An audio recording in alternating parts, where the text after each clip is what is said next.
de alguna forma ha revelado algo que queremos que usted nos pueda confirmar respecto a que la llamada que habría recibido el señor Pedro Castillo el 7 o el 6 de diciembre, usted nos dirá cuando precisamente, es de una de sus hermanas. Por favor, explíquenos un poquito, o en todo caso, échenos luz sobre este tema, por favor.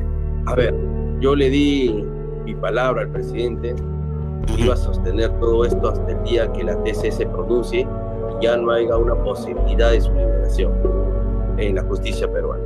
Ayer el día de ayer se ha pronunciado. El día de ayer yo estaba en la TC con algunos abogados en la mañana y nos hemos encontrado con un magistrado.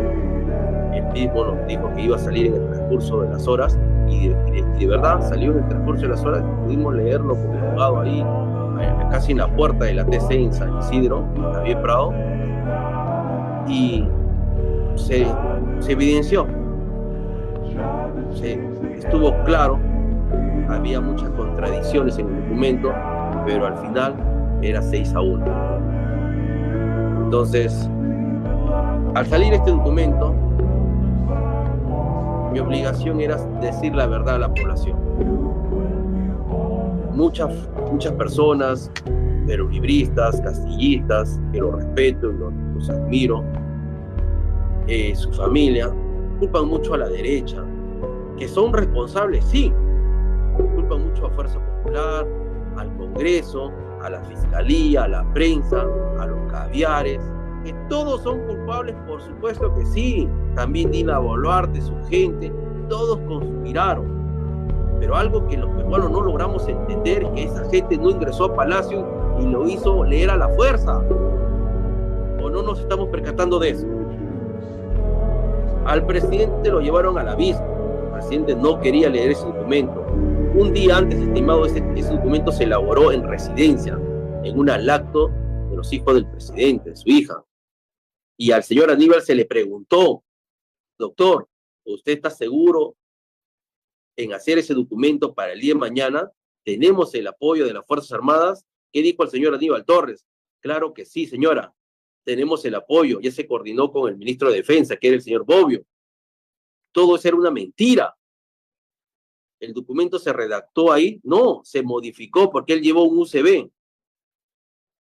Ese documento era casi copia fiel del documento de Alberto Fujimori y se modificó solamente algunas cosas y esa hoja se imprimió en residencia, no en Palacio ni en oficina. Por eso los fiscales jamás encontraron una prueba dónde se había hecho ese documento y dónde lo habían imprimido.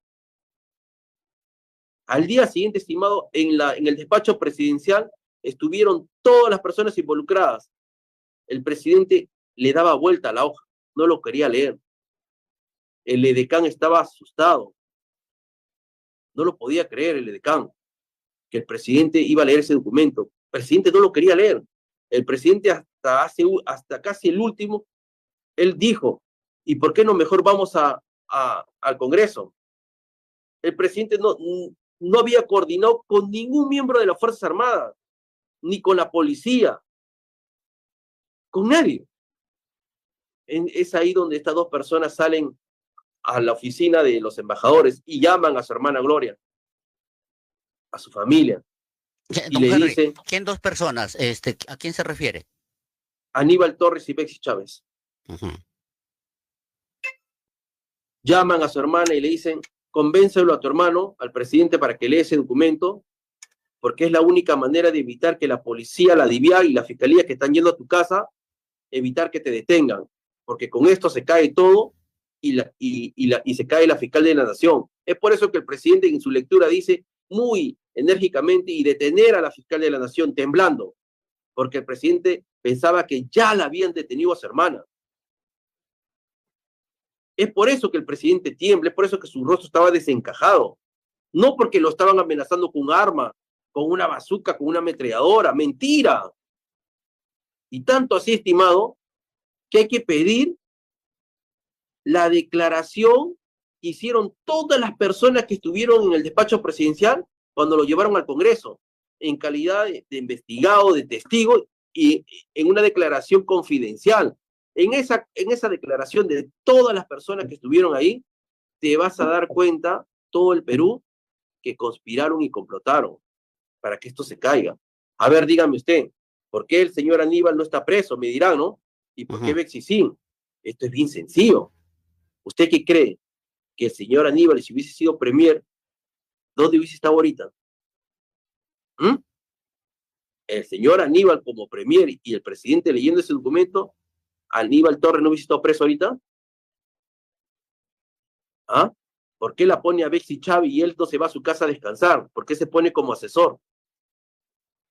Porque él sabía que como asesor jamás iba a ir preso. Bien, usted nos está diciendo que había ya una planificación, pero o sea, cuando le dan el documento al señor Pedro Castillo, supuestamente ya Aníbal había coordinado con el señor Bobbio, que dicho sea de paso, fue él quien pone o sugiere para que Pedro Castillo lo nombre hace poquitas horas, nada más atrás, ¿verdad? Del 7 de diciembre. O no había ninguna de esas coordinaciones, simplemente era premeditado que lea ese mensaje y que le dé las herramientas, los instrumentos al Congreso para que, bueno, lo acusen de rebelión y alteración al orden público. Correcto, no había coordinación con las Fuerzas Armadas, con el Comando Conjunto, no había nada. Todo fue un engaño, lo engañaron al presidente, solamente para que él pueda leer ese documento y le den el instrumento correcto para que el Congreso lo pueda vacar. No había otra manera de que lo saquen al presidente. El presidente no iba a renunciar jamás.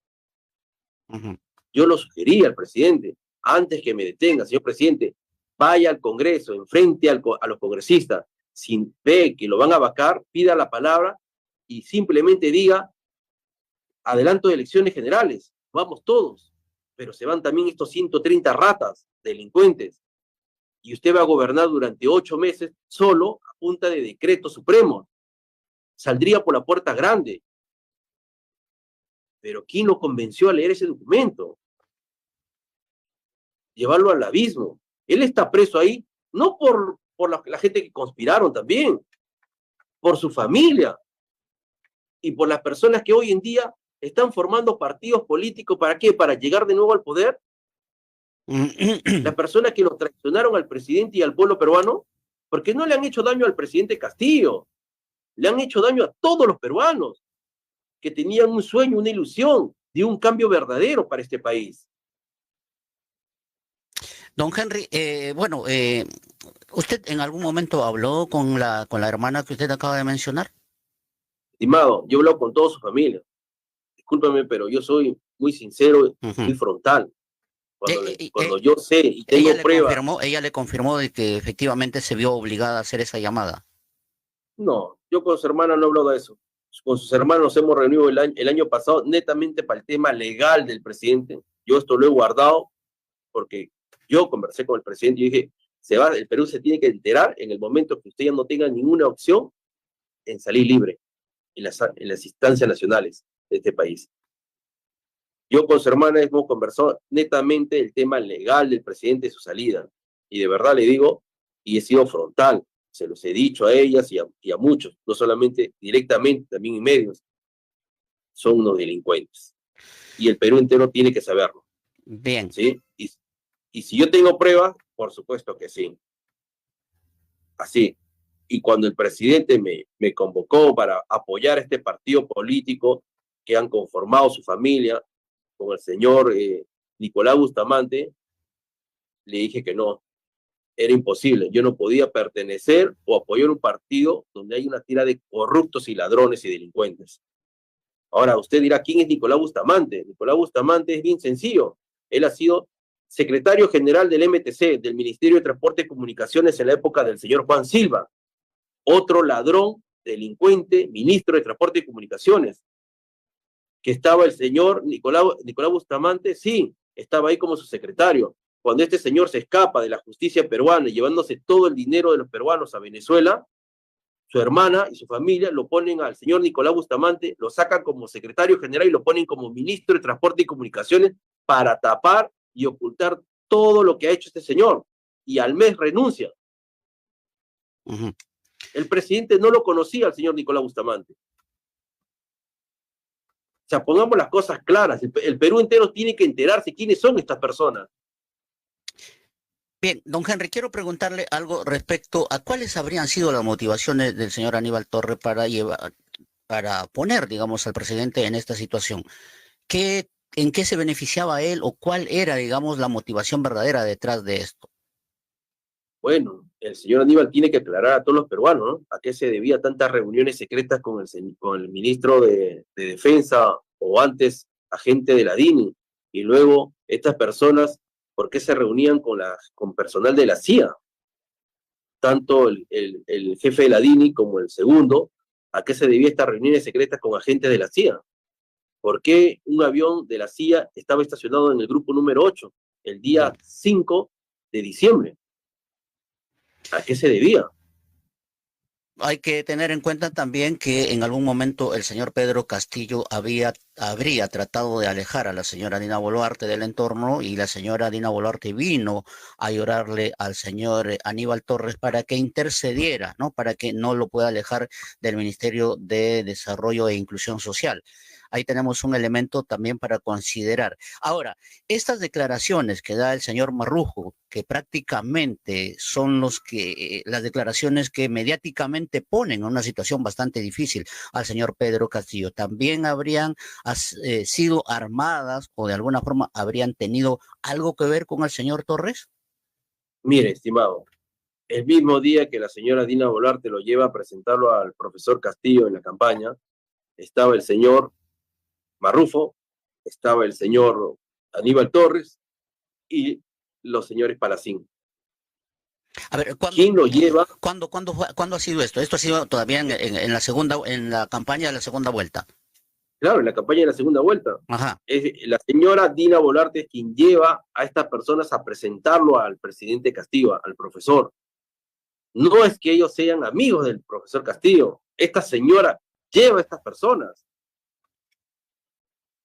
Y luego, en el 2021, cuando ella ya era ministra del MIDIS, se reunió con el señor Marrufo y con la señora Ana Córdoba, cuando el señor Marrufo ya era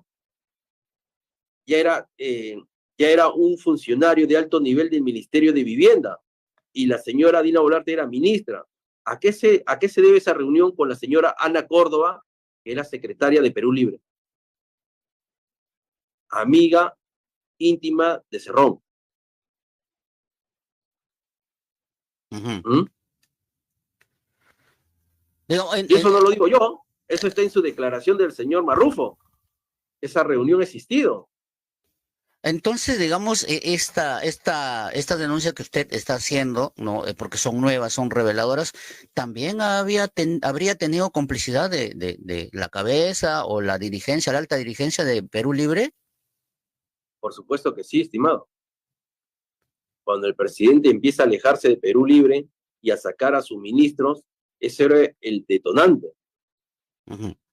Digamos, entonces, el señor Salatiel Marrufo era un cuadro de Dina Boluarte. Ya tenían contacto desde los tiempos de la elección, segunda vuelta. Llega la señora, llega Boluarte con el señor Aníbal Torres y el señor Marrufo, los tres. Correcto, el señor Aníbal Torres, el señor Palacín papá, Palacín hijo, el señor Aníbal Torres, el señor Marrufo y otras personas más. La señora los lleva a presentarlo. Y en un cuaderno de local de Bolivia, ahí está apuntado su nombre del señor Marrufo y la hora que ingresa.